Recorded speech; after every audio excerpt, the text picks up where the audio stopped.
NBA Weekly Roundup time with Tom Haberstroh. Tom, good to see you again. We do have to start with the Bucks because they are insane right now. 15-game winning streak, and I was looking at some of the point differentials in those games. I think just 2 of them, they have won by less than 8 points. So not only have they been winning, they've been dominating. What have you seen? Yeah, if you want to project title contenders, look more at the net rating or the point differential than the actual record that they have. Their record's been fantastic, but their net rating, their ability to blow out opponents is such a good barometer for their, the championship viability. Look, they had a tough postseason last year against the 76ers, and they were a team that when you're looking at a championship, or when you look at the Milwaukee Bucks, their championship viability, you want to make sure that Chris Middleton and you want to make sure that Eric Bledsoe are going to be able to be that second and third star next to Giannis. It's a huge summer for them, making sure they get that long-term commitment from Giannis Antetokounmpo. But, man, they are blowing the doors off of people. And I didn't see this coming from Giannis Antetokounmpo. I thought he'd be a little sluggish after the whirlwind summer that he had. But he has upped up his game. And I think the number one thing that I see during this streak is his ability to shoot three-pointers, not necessarily to make them. Look, he's averaging 32% from downtown, but the attempts, the threat of shooting at a league average level, if that happens with Giannis Antetokounmpo, he's taking 5 3-pointers a game. That is going to take him to another level, and I think it's going to be that much harder to guard. So that's the biggest thing I see in this 15-0 streak for the Milwaukee Bucks. 9 straight games for Giannis with 25 or more points, over 50% from the field. The only other players to do that more consecutively, Shaq and Jordan. So that's a pretty good run. So if you were to look at the Bucks, so what could go wrong? Those are all the things that are going right for the Bucks. Where could it fall apart for them? Well, Giannis's health and making sure that he's able to shoulder this for the entirety of the season, plus 20 games in the postseason. And I think when you make the trade, Malcolm Brogdon, or let him walk in the offseason, all of the spotlight falls on Eric Bledsoe. He is one of those guys that when you talk to people around the league, there's 82 games guys and there's 16 win guys. And what I mean is regular season versus postseason are 2 different animals. And when you look at Eric Bledsoe's career, you wonder if he is like DeMar DeRozan, a guy who is not going to be able to cut it at the same level when the competition gets into the conference finals or the finals. So he has yet to show anybody that he is able to be that kind of player at the top of the mountain. I think that is a question that Kyle Lowry faced a lot in his career, and he was able to overcome that and perform amazingly in last year's finals. But Eric Bledsoe, that is, besides Giannis's health, that is the big question, is whether he is able to be that point guard, that third star that gets him over the hump. So far, so good for him and the Bucks. 15-game winning streak, their franchise record, that is 20. If they get there, that 20th game will come against the Los Angeles Lakers, a team that is also 21-3 right now. So if you were to stack up 2 of these teams as you're rubbing your hands together, what team is impressing you the most, Lakers or Bucks right now? What do you think of the Lakers? I think it's the Lakers because of the fact that we know the Milwaukee Bucks. We know Giannis is amazing, but we didn't know Frank Vogel and Jason Kidd, the coaching staff with Lionel Hollins, how they would mesh with LeBron James and Anthony Davis and Danny Green, JaVale McGee, a lot of big egos on that team, Dwight Howard. The ability to get the chemistry like that has been remarkable. I just put up a Haberstroh video that shows that LeBron James and Anthony Davis are like Stockton and Malone already.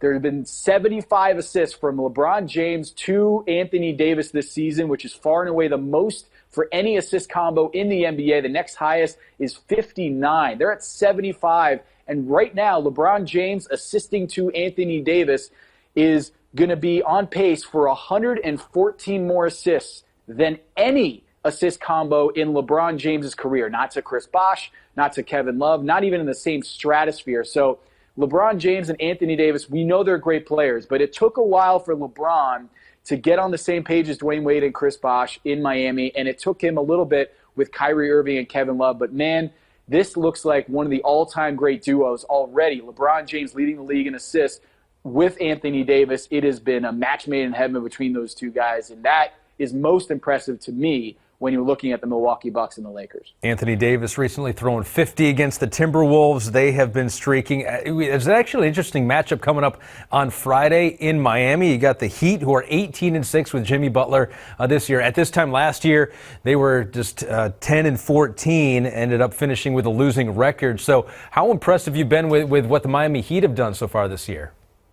Yeah, I had to write a column on them this week because what they're doing, they just won an overtime game with triple doubles by Jimmy Butler, and people who don't know this name need to write it down and remember it. Bam Adebayo is going to be an all-star this season. He is playing at an all-star level. He has Jimmy Butler's blessing. He is a guy that had a triple-double against the Hawks last night in overtime, dominated down the stretch on both ends of the floor.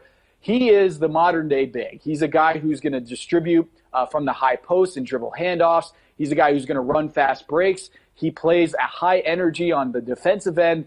And, man, the Miami Heat are playing exactly the way that Eric Spoelstra has been trying to get them to play over the last few years. Hassan Whiteside, that trade, an addition by subtraction, in my opinion, getting a guy like Bam Adebayo in the starting lineup with no question who deserves those minutes. They are going to be a championship contender if they make another move. And the question is, do you make a trade if you're the Miami Heat and give up, the 2021 free agency class and then not try to go for Giannis Antetokounmpo and make a trade for Chris Paul or Kevin Love or Blake Griffin that will eat into that cap space in 2021? I would not do that, but, man, it's going to be a difficult question for Pat Riley if they keep playing this way. It's interesting on how they're going to upgrade the team, what part of the team, offensively, defensively, because Jimmy Butler said that people know we score, but we haven't proven that we can do it on the defensive end. Do you have some concerns with the Heat defensively? I don't. Bam is that good. I think they do have Duncan Robinson and Myers Leonard, Kendrick Nunn, who are not known for their defense, starting next to Jimmy Butler and Bam Adebayo. But right now, they're one of just a couple teams in the NBA that are top 10 in both offensive efficiency and defensive efficiency. If you want to be a championship caliber team, you have to be at least top 5 in either of those two categories. So if they want to get into that conversation, the title conversation, they need to be at least a top 5 offense or at least a top 5 defense. I don't see it happening on the defensive end. I don't think Chris Paul gets them into that conversation, being a top 5 defensive outfit. But, man, they've been overachievers so far this year, and they got a tough 4-game slate, and we're really going to see what they're made of in the next few games here. Lakers coming up on Friday. That other team in L.A., they're pretty good as well. The Clippers have shown that they're 18-7. Paul George in the month of December, let me rattle off his line. 26 points per game, 6 rebounds, 3 assists. Clippers have won 4 of 5. Only loss was to the Milwaukee Bucks. He's a fit with this Clippers team, and it seems to be working out so well, Tom. Yeah, no practices, no preseason, no training camp. It is insane to see what Paul George has been able to do, just coming back. Forget the double shoulder surgery, coming back to a new team, new coach, new superstar teammate. All of those things, you put it in a blender, and he has just made an amazing start to the season. I think Paul George is one of those two-way guys that until he performs at the final stage, he hasn't been able to get there yet.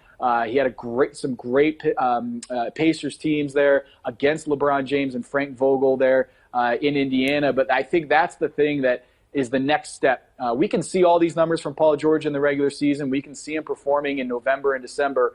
But, man, I want to have this conversation in May and in June about Paul George because he's that good. I think he deserves that stage. And I just want him to stay healthy because if he's able to play this way without training camp, without time with the team and off days, man, what happens to Paul George in the playoffs when he has some time off to actually run through the plays with Kawhi Leonard and Doc Rivers? Yeah, it seems like a team that's playing the whole season with an eye on the playoffs, so it would make sense if they peak come that time of year. I do have to get your reaction to the big game we saw between the Nuggets and the 76ers. You've always been very high on the 76ers. Think before the season they were going to come out of the East. They got the win. They're perfect at home, 97-92 over Denver. What were your big points coming out of that game? I love this. I loved this from JoJo. Joel Embiid needs to be doing more of that, being himself. You know, we talk a lot about guys in the NBA, you know, getting inside their own head and just being themselves. Joel Embiid, from his comments last night, talking about how he's trying not to trash talk. He's trying not to do all those things that a lot of things get him in trouble. A suspension, technical fouls. These are things that these are things that you have to deal with when you're getting the full Joel Embiid experience. And when you're getting a guy who's thinking twice about everything that he's doing because he doesn't want to offend people, I don't like that version of Joel Embiid. So when he's doing this, playing to the crowd and being an entertainer and feeling, that vibe, I like that. I want Joel Embiid to do more of that and not be self-conscious about, is he in line with what, Brett Brown or Ben Simmons wants him to do out there. I want the full Joel Embiid experience, and if that means that he gets a technical here and there, I'm fine with that. I need him to be more confident and more comfortable in his skin for them to reach those levels that I think they're capable of. Maybe fine with the technicals. What about the turnovers? Had those 3 in a row and was benched in the one game against Toronto and then missed a 3 late in crunch time and a turnover late. Are you at all concerned with Embiid and the crunch time turnovers and decisions that he's made? I think a lot of that is due to fatigue. I think a lot of that is when your body's breaking out, you're feeling out of shape or you're not feeling 100%, you might be trying to do too much. And I think that's the conditioning issues for Joel Embiid will not go away if he wilts down the stretch like that. And I think that's when he starts forcing things. And to get him in shape, to lose weight, and to be in top shape come the postseason, those turnovers and those poor decisions in down the stretch, they will fall away. So he needs to prove to himself that he's going to be in top shape, in top condition for the postseason, and those things will go away. And again, when Joel Embiid is at his best, he's back to the basket, drawing fouls and getting to the free throw line, an amazing shooter, not when he's at the three-point line. He does have to prove that he has a jump shot, but not every time down the floor. We had the stamina to make it to the end of the NBA Weekly Roundup. Thanks, Tom. You got it.